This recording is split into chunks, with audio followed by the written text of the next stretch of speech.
Okay, this is my John Deere 111 deck, and I took the spindles out of the center. Well, it's not the center, it's the left and the right. Took the spindles out, they were bad. I restored my John Deere under there.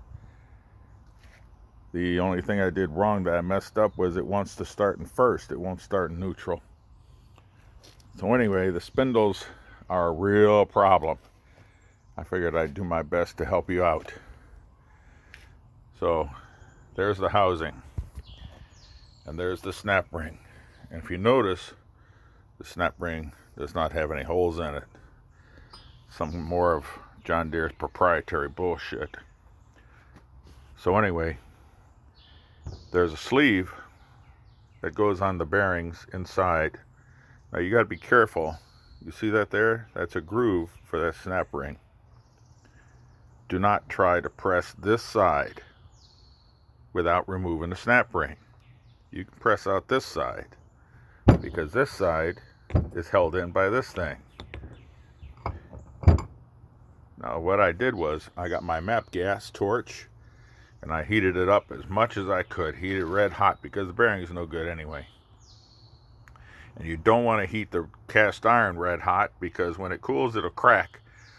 Cast iron is a very screwy material.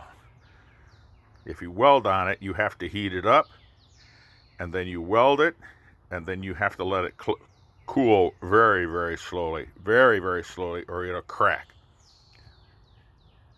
So anyway, or you can just use brass and patch it. So anyway, that's the spindle. You press in. You can press in the top, easy enough. You turn it over, you put in your sleeve. I don't know where the sleeve is, it's around here somewhere. But even if they're cracked, they're okay. But I used a Harbor Freight 12-ton. I got it on sale, I was lucky, maybe blessed. And you start pressing down on the little one. I used a screwdriver and a hammer just to knock that lower bearing loose. And then when that sleeve got into where I could see it, I'd move it out and set my screwdriver.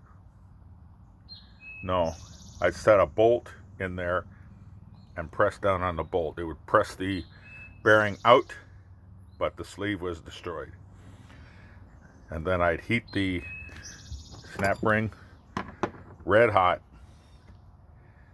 I would use a big screwdriver behind the lip and twist. And when it twisted out, I put another screwdriver in there and kept working it that way. You guys that do this, you'll know. Now the thread on this spindle is a 3/4 16.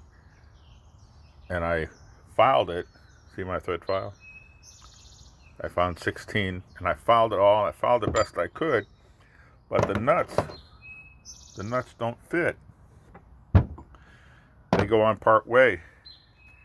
Now, I don't know what kind of proprietary crap this is, but I'm going to Carolina Lawn and Tractor and get some more nuts, get some more snap rings, of course, and some sleeves. So anyway, I hope this is real helpful. I don't know what else to tell you that's tricky, but be careful with these housings. If you try to press against that snap ring, you'll break the housing and then you'll be into it. These things ain't cheap. This one, as bad a condition as it is, it's nasty. I have to sandblast it and clean it up, paint it. I got the pulleys. I didn't have any more John Deere yellow.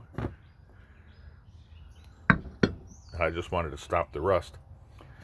So anyway, don't do the same crap I did, because I picked up the wrong housing and I pressed up against that snap ring and broke it. So anyway, when you heat up, do not heat up your housing on top of your compressor shed, otherwise you'll melt it. Put fire brick down, and then when you beat on the fire brick to get the bearing out, you'll break it. So have a nice day. Remember, Trinity and Rapture are false teachings, and John 8:44, always remember.